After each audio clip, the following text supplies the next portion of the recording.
Startuprad.io, your podcast and YouTube blog covering the German startup scene with news, interviews, and live events. Hello and welcome everybody. This is Joe from Startuprad.io, your startup podcast and YouTube blog from Germany, bringing you another interview in Startuprad.io. But this time we don't have a guest who has a big relation to Germany. But we do have Yvette here, a VC based, as I just learned, on the outskirts of New York City. Hey, how you doing? Hi, how are you? Good to be here. Thank you so much for inviting me. It's a pleasure to have you here. Before we get into what you did, and there's a lot of interesting stuff you did and what we can talk about, I would like to put the interview in perspective, because a lot of German, Austrian, Swiss-based startups, tech startups, they need to look abroad when they want to raise serious money, Series A, Series B stage around that. So that's why we thought today we do an interview with an US-based investor and get your perspective from the outside in. What is interesting in this industry? What is not interesting? And the view how he can approach investors like you. Happy to talk about it. Yes, but first, let me introduce you a little bit, because you are very interesting. You received numerous industry awards. I have to look it up because there are a lot. 2020 Lifetime Achievement Emmy for Engineering and Technology, National Cable and Television Association Vanguard Award for Leadership in Science and Technology, named Industry Pioneer, an Emmy for your work in video on demand at Sea Change. Named an Industry Wonder Woman, named one of the 11 most influential women in television industry, and consistently being ranked as one of the top 100 industry executives. And when I read this, I had two observations, because first, what completely astonished me is you have 2 degrees in mathematics, no production, no filming, no camera. How did you end up in the more or less video on demand TV industry? And of course, you're a mathematician. Can you tell us a good math joke? By default, when you're a mathematician, you have to have no sense of humor. They don't allow us to be able to tell jokes. It's one of the requirements before we graduate. We're very dry. So, but what I will say is that I'm very much a deep technologist. I was working on AI long before it was cool. Recently, a very, very long time back when we had to do our own algorithms and we didn't have all the amazing AI tool sets that exist today to make it so easy, low code, no code. But I went into the television industry. I was working as a serious mathematician doing pattern recognition algorithms for the Department of Defense, and I heard that we were trying to go to get digital signals and lay fiber, and I thought, well, that's all mathematics to figure out how to get digital signals through fiber. And so that's what led me to the television industry. And I am very proud of having a Lifetime Achievement Emmy, which is usually people think of for actors and actresses, but mine is truly for television engineering and technology development. So streaming, DVD, app store, many things that everybody uses today that I'm quite proud of having a piece of the development of. Just out of curiosity, you have an Emmy. How high would you rate your acting skills? I don't have any of those. Yes, I guarantee that my acting skills had nothing to do with my Emmy. Yes, but I'm very proud of the Academy, because the Academy is of Television Arts and Sciences, and we typically watch the arts part on the award shows, but the sciences is very important for signal, for compression, for delivery, for creating streaming, for cameras. All of that plays a role in the on the sciences side, and it's the same Emmy. So quite proud of that. Yes, when I read all of that, I was expecting to see a lot of TV outlets in your CV like NBC, ABC. Okay, I have to admit I found Time Warner and PBS, but I was quite surprised that you started your career as a senior radar engineer for radar systems at Lockheed Martin. You also have been a senior VP, senior vice president at Cisco, and you have been a president at Nasdaq listed Sea Change, a supplier of video delivery systems. Would you say you're a tech geek? Yes, no doubt. I'm definitely a geek. Yeah, that's for sure. But I start. I think that when you rise up to a president level from pretty serious technology, and it ties in with investments and being a VC as well. It's always good to really understand the technology, and it's really good to be able to dive in deep with the technical teams. And of course, if you're too technical and you don't understand the business and the finances and those trade-offs, that's not good either. So I just learned the latter later in life, how to run a business, product management, all of the other aspects of running a company. I see. So I assume you run your complete home on a Raspberry Pi. Yeah, or alternatives, right? You have to have you have to have your fault tolerance built in. I see. So now that we have kind of set the frame, who you are, what you did, pretty impressed. Actually, you're the first Emmy Award winner ever on my show. I do have a lot of other winners of prestigious award, but Emmy, that's the first one. I'm still short of an Oscar winner, so maybe we can talk about this later. Yes, there's always tomorrow. You have and maybe a Grammy. You should just really diversify. Yes. Oh yeah, yes, exactly. You're here because you're an US-based investor and you already have an investment here in Germany. It's called Deep Drone. It's in Kassel, in the state of Hessen, in the north. A little bit off the beaten path, but I do believe they are making some pretty cool stuff there. Can you talk just a tiny bit about what they are doing? So D-Drone is an anti-drone company. Very, very interesting. When we talk about drones, we think about this kind of drone or that kind of drone. We don't tend to think about the drone threat. And so what D-Drone is, they monitor. So take an airport, for example. You remember that there have been several incidences where drones have interrupted air traffic. An airport can see drone activity in the area. They can actually triangulate the drone source. In defense cases, you could actually take action on the drone, right? So the need for drone realization, understanding, using artificial intelligence to do things like this triangulation. Very, very interesting company as an anti-drone company. So they are based in Kassel and very, very, very interesting technology. So we can already tell you are interested in deep tech and green tech. Do you see a future for the German and overall European startup scene in this direction? Well, I do. I think that especially in Germany, you have government subsidies and help for startups in the green side. There's a big energy push that's very, very strong in Europe. And so I think that's a real opportunity. I think that there's a lot of focus on that, both from the government and the startup side. So clean energy, I think manufacturing, optimization, there's certain things that I really think are strong where you're at, Joe. And I think that in general in the world it will continue to be more and more important.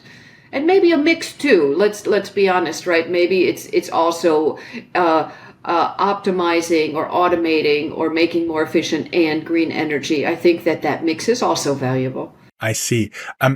We're here to talk about the startups here from your outside perspective, as well as the outside in perspective, meaning the outside perspective, what you see of the German-speaking startup scene, and also how startups from here can approach you.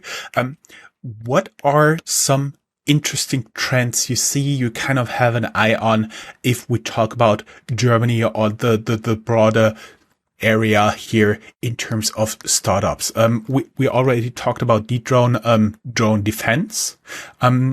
Anything else? Maybe video compression, video on demand startups? Well, I think that video on demand, when I was on the team creating that, think about it. We had nothing. It wasn't. Now streaming, everybody opens their phone and their laptop and starts streaming. Every time they do, I'm very proud. But at the time, you have to invent things before you know you need them. I remember very distinctly people telling me, Yvette, you're silly. People don't want to watch video when they want to watch it. People are fine waiting till 8 p.m. on Tuesday night to watch that show. And you have to believe, and you have to push for a change.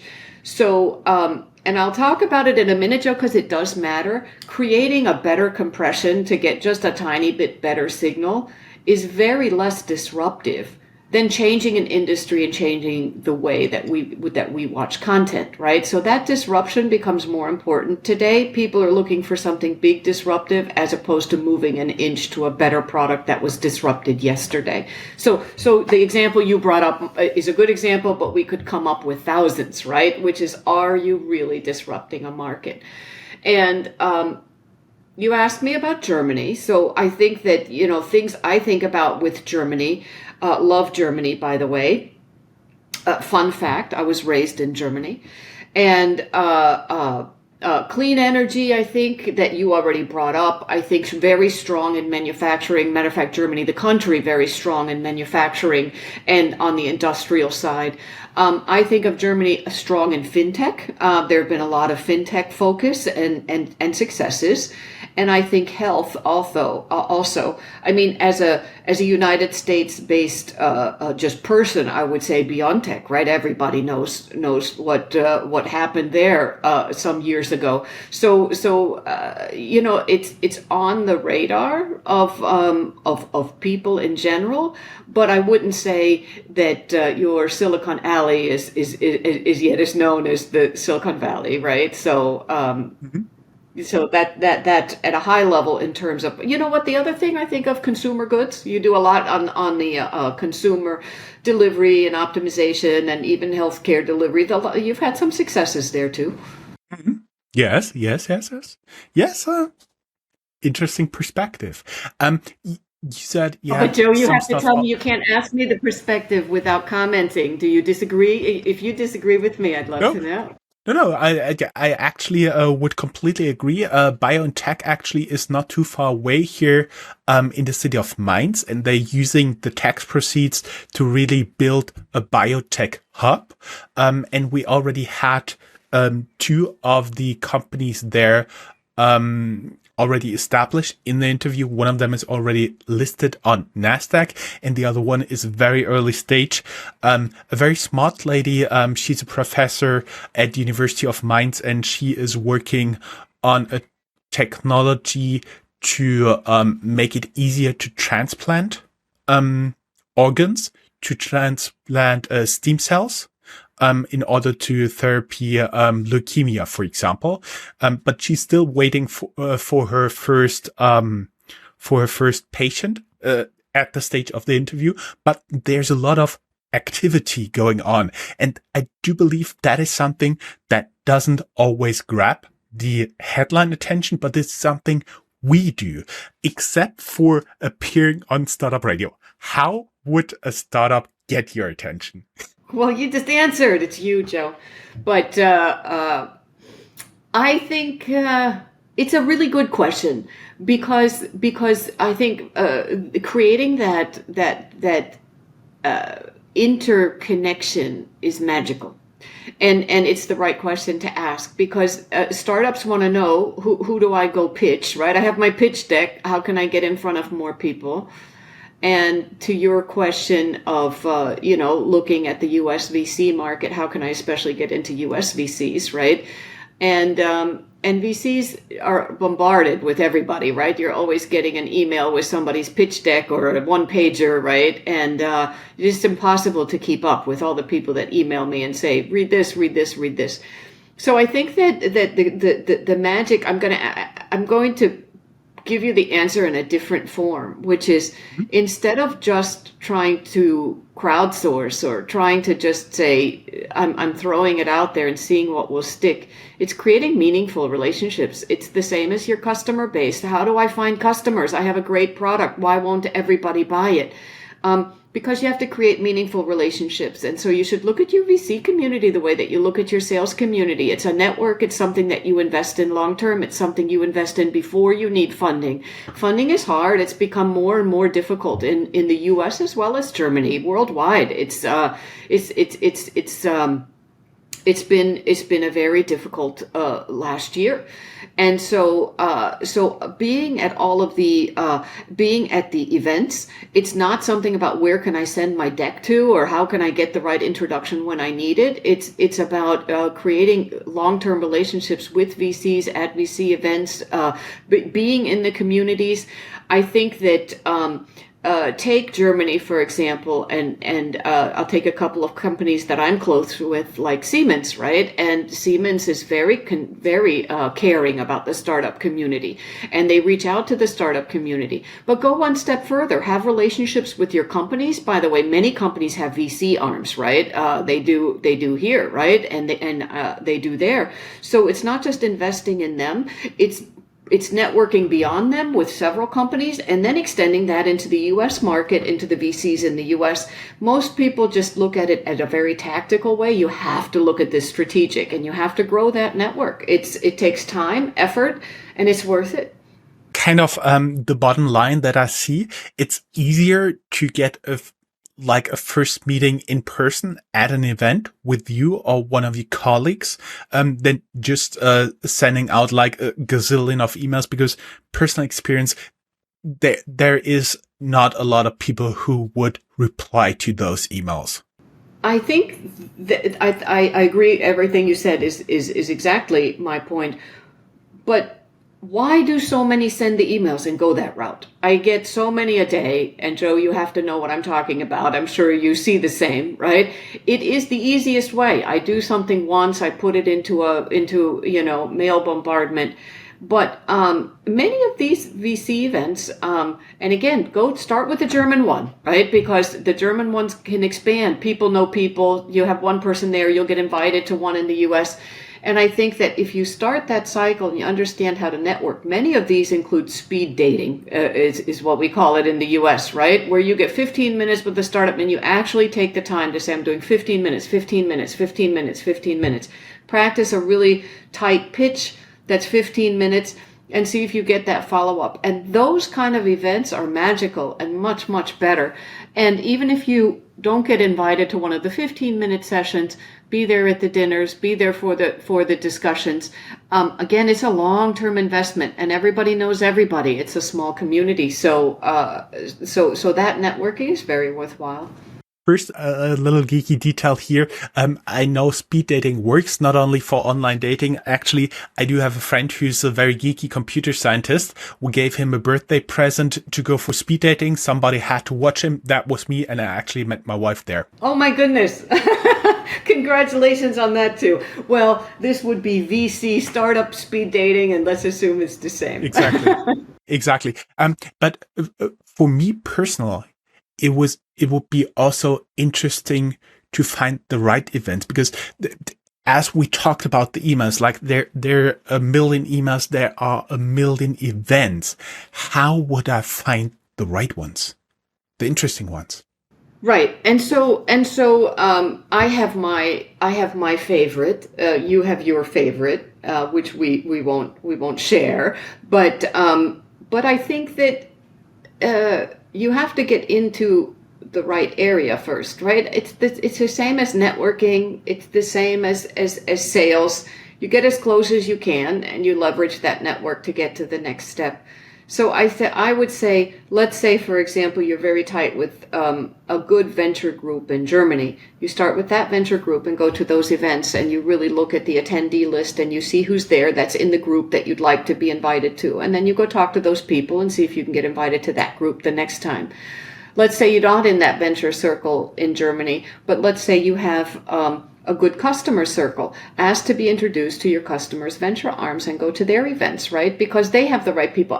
Again, it's a small community, and it's truly worthwhile to network in that community. The job of a CEO is hard, right? Because you're trying to sell. You're focused on your technology. You need to find the right product market fit. You're focused on marketing, and you need to focus on your investments. You need to be looking at your prior rounds always, as opposed to, don't look at it just 6 months in advance. You should be close with that industry. So it's something to add to your day-to-day job for sure. And when you attend those events, is it more important to have, I already know the answer, but I want to have it again from you. Is it more important to have 70 pages of pitch deck with you, a one pager, or a business card, or both? I think that now you just do an electronic LinkedIn connect, so no business card. And I think that you want to capture somebody's interest. So the biggest thing is what you can say with your words. You don't need a deck. One pager to leave somebody with is fine, but it's all about the story. Have your story well and crisp. Joe, if I can just pivot for a second about that story, right? Because the key is what makes a VC interested. Forget US or if you're in India or if you're in Germany. Why do I like you, right? And for us, our criteria, and I think for most VCs, the very first thing is the people, right? I'm a serial entrepreneur. I have this many unicorns in my past, right? Or it's the first time and I just finished sending out 50,000 emails and they didn't work. So that's my first pitch to you and I'm not succinct. Right? All of those things matter. So you really need to get your story about the people right as to why I should trust you and your team. I have the best team. I have a proven team. My team has lots of experience and I believe in you. That's the first criteria. If you show up with a bad pitch or you show up with 75 pages to your question, Joe, it's an uphill battle, right? You're probably not going to get very far. And you're saying, I finally was invited to the party and I failed, right? So do your homework for the party. Call Joe. Joe will help you. He knows what to do at the party. But I think the second part is that you have to be in a market transition, right? The market transition is very important to us. So I say that because you said earlier, better compression for video versus inventing streaming. Inventing streaming changed the world. Better compression, I don't know if people care. I don't know what people would pay. Are you going to pay more for your streaming every month because it's a better compression? Maybe not, right? It's difficult. Somebody every day comes up to me to say, I'm going to make streaming better because I have a better user interface, because I have a better compression, because I have a better this. I have technology to share videos, to do video parties. There are so many things to make it one step better, but is it disruptive enough like the first invention was, right? And so that disruption is really, really important. You have to have something different. You have to differentiate yourself from everybody else. And then we go way deep. We will go to the customer base. We'll talk to our friendly customers because we have a huge connection. I work with John Chambers, who's a legend in Silicon Valley. And we use our own connections to say, is this a right market fit, product market fit? Would you buy this? Even though you don't even know the startup yet. So all of those things matter. And you have to have all of the things that you're trying to accomplish in your pitch deck, in your mind, and say, I have to have an elevator pitch. I'm on the elevator between floor 1 and say floor 5, not floor 25, 5 floors. Do I have a pitch short enough to answer those questions? I'm super the best team. I have a disruptive technology for a market transition that's going to rock your world. 5 stories. So you got to practice that. Then you've got to do the 15-minute pitch. for that type of speed dating environment, right, where you're doing VC after VC after VC, and then have your longer deck. But if you always have the 80 pages, you won't, you'll be lucky to get far. It's an uphill battle. But does that make sense, Joe? I mean, that criteria has become stricter and tougher. It totally makes sense. And actually, that is something that has gotten easier over the years because many people, it's very easy to come up with an 80 slide presentation. It's much harder to come up with an 8-slide presentation. But when I was talking about this, it's gotten easier. There are a lot of tools out there to help you first do a very impressive presentation. I know that matters a little bit. And secondly, also tools like ChatGPT who help you just to summarize 80 slides into 8 slides. They can help you with that. Because if you're an entrepreneur by yourself, it's very, very, very hard to really cut down all the things you thought about, all the details you want to include that highlights what makes you different. But actually, a really good trick that somebody told me, one of my former bosses, was try to explain it to your grandma. Yeah. As a mathematician, Joe. Yeah, she doesn't get the details here and there and this, and she doesn't even know Disney Plus. But if you can explain it to your grandma that she'll understand, you're set. That is good advice, Joe. That is very good advice. When I started, I started on the super techie, geeky side, and when people told me I need to bring it to one page, I would just change the font size. I've learned much since then, So the grandma is a good idea, and I think, Joe, the other thing that's really changed is the financial criteria has gotten much more stringent. So it used to be that I would believe in you, Joe, and you're pitching to me, and I've been through 2 startups with you in the past, and I think now it's a show me instead of believe me stage.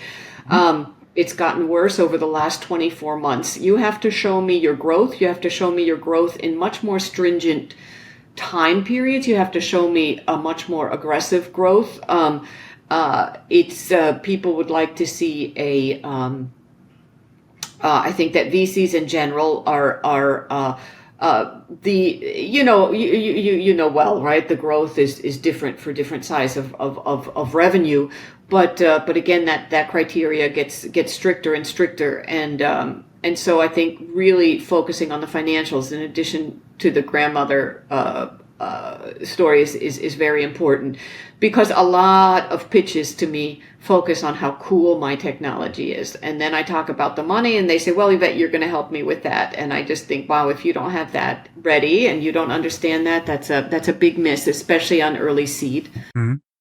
And also what I've experienced in my life is a lot of the people who have like the technical details and all the stuff, the product hammered out, they completely believe you just need 1, 2, 3 million. You throw them into marketing. The marketing guys will do something with it, and then you're good.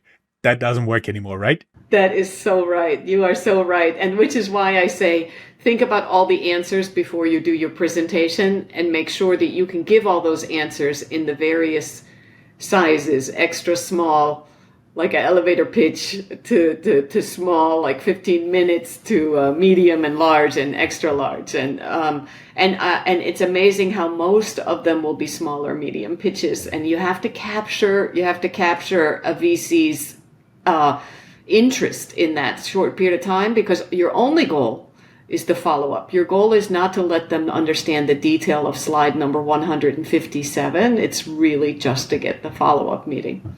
Actually, I do believe if you can make a VC sit into slide 157, he or she is already very interested. This is true. I don't know if I've ever seen that, though, Joe. Have you?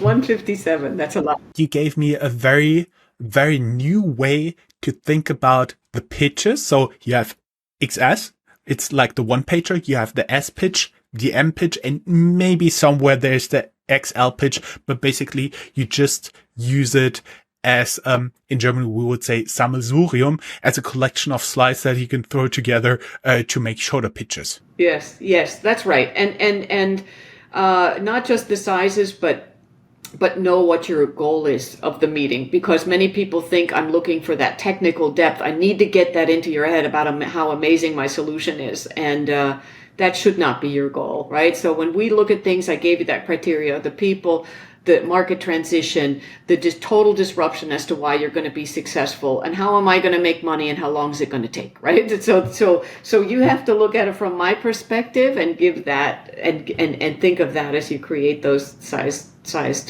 decks. Also, for me, many people, when they start out in the startup scene, like the very first month of fundraising, they believe they have, like, as we talked about, a very long, extensive pitch deck. They have one scheduled appointment with the VC, and at the end of the pitch, the VC will get out his checkbook and write a check.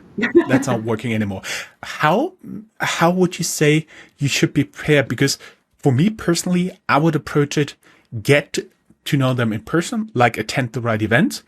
Then you go and do like an online presentation, like the S or the M pitch deck, as we talked about. And then maybe you should also get to know the people in person, visit them again, Silicon Valley, New York, Chicago, wherever they are. I do believe that would make a lot of difference if you visit the VCs again, and then at one point they'll get out the checkbook, but it will be a long process. Yes, as a matter of fact, I don't. I mean, we're a very close community, and in the VC world, so we all talk to each other quite often. But that is that's not the way we do it at all, right? So we have 100 to 1 rejections of ones that we even show interest in. So you have to come in looking at a very high failure rate probability. And I think that what you do is in the first meeting, you want a second meeting. In the second meeting, you'd like to have a meeting with a larger team, right? And in the third meeting, you'd like to have a second meeting with the larger team.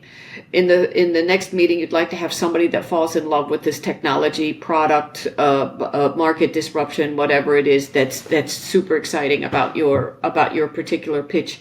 It's going to take many meetings. And it almost always involves a larger team.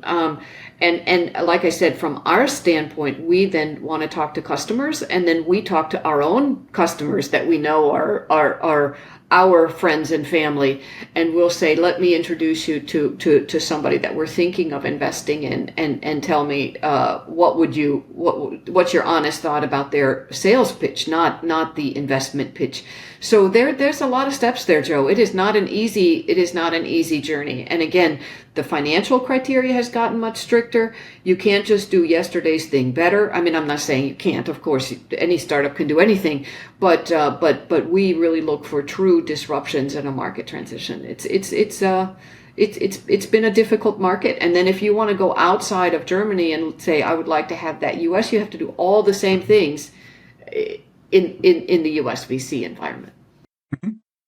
Yes, exactly. Plus you have to show why they should invest, because as you were saying, there's certain economics to VC fund. That means you can't just make 2-3 times profit on your investment. Then the economics don't work, because a lot of failures are always included in a VC fund. That means the successful startups, they have to make up for all the other failures. So you're looking really for the big moonshot there. Yes, you are. Always. Well said, Joe. That's exactly the way it works. You are spot on. The only other thing I'd add to this whole discussion of Germany that you just brought up is that, and not specific to Germany, but specific to the US, one of the big disruptions right now in the VC market is, of course, the economy. And a second one that's worth mentioning is, of course, all of the regulatory changes, geopolitics, and things that are happening. And so maybe an important thing to add to the whole discussion we just had in terms of pitching is also those two things, right? Because the VC community sees things as a slower payout right now and as a high risk with regard to regulatory changes. And in another country, you're dependent on the regulatory changes in that country and what's happening. And so much with the geopolitics, with artificial intelligence, with the ongoing privacy considerations and trust, and it's just seemingly never ending as to how regulatory changes are being implemented. So I would add that to a level of complexity for a cross-country investment, because you're making an investment not just in the technology, but in all of that as well. Never ever forget the taxes. Yes, and if you have something that's you want me to invest in something that's strong in country, that's in country that's a different country from where you're investing in, then is that something we're all familiar with? Is that regulatory risk going to potentially impact your success? And so much on privacy, even if you're doing grocery delivery, right? What do you do with the data? How do you address the data? Where is it stored? Can you store it in the cloud? How are you addressing all of the privacy factors when you go across a country line? Are we technically savvy enough to address that? All of those are more difficult when you're investing in another country, to understand what those regulations are and how you cross those bridges. So there's definitely another level of complexity. And I would think about, we talked about Dedrone based in Kassel. Their headquarters was in San Francisco, and our headquarters is in San Francisco. So, or in Palo Alto, I should say, Silicon Valley.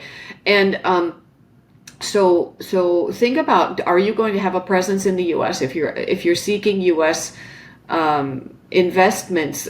Are you planning to expand? Do you have U.S. customers? You have 2 U.S. customers. One thing that we do, Joe, is we actually help with customer expansion. So we have a very, very, very large customer base that we're close with, and where we know their executive teams, and we set up JC2 days. And on JC2 days, we might invite between 5 and 10 startups to do this speed presentation to a customer, with the goal to see which one the customer would like to follow up with.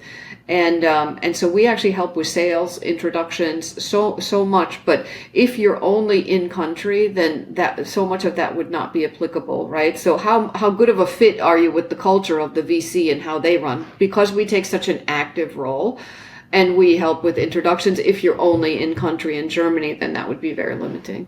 I see. To get towards the end, because we're talking for over 35 minutes for now, that will be on the little bit longer side, but I do believe there's a lot of entertaining and also interesting content in here. There are benchmarks out there in terms of Series A sizes, valuations, and so on and so forth. If you Google a lot, benchmarks, how much investment do Series A stage startups get? At what valuation? The same for Series B valuation, investment size. Would you expect the founders to know that and not be completely off the charts? I think that founders would behoove themselves to look up some of the art. There are some great articles out there on what your multiples expectations are, what the ranges are for it, what is the right growth expectation on various aspects of growth, right? For various sizes of revenue. I think that all of that is something that I would recommend you familiarize yourself with, because that's what you'll be compared to, for sure. So if they don't know, I mean, Joe, you tell me if they know or not, but they should. Yeah, they should. And as you said, it's just your homework you need to do. Getting finally to you guys, what kind of startups are you looking for, and how could startups pitch? We already noticed you get way too many emails. But I've seen you have security and trust, engagement, NG infrastructure, and sustainability as broad investment topics on your website. Could you elaborate a little bit what you guys are doing and how startups can make the first contact there? Joe, so I would say that we're highly biased towards AI, have been for many, many years. Since the beginning, we've been very biased towards AI in transformations as an underlying technology. The areas that you just mentioned, I would say security. There's so much happening in security, and with the change of quantum computing and new technologies that really affect cyber risk quantification and things that address some of the SEC regulations that are happening here. Lots of interesting things on the cyber side. And that has to continue to change because with AI, we now have AI-driven cyber attacks. So that is going to continue to be top of mind for a very long time.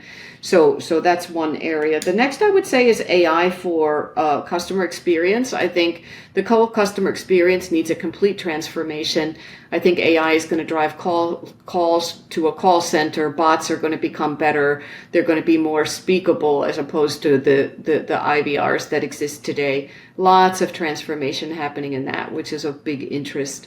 And then I think that you can't get rid of our roots of infrastructure, probably continue to stay in there, and things like network as a service. I'll stop there, Joe, but there's a couple of ideas. Great. And everybody who'd like to learn more, you can go down here in the show notes. There will be, of course, a link to your LinkedIn profile and to JC2 Investments. Thank you very much. It was a pleasure having you here. Likewise. Thanks for having me, Joe. Totally my pleasure. Have a good day. Bye-bye. Bye.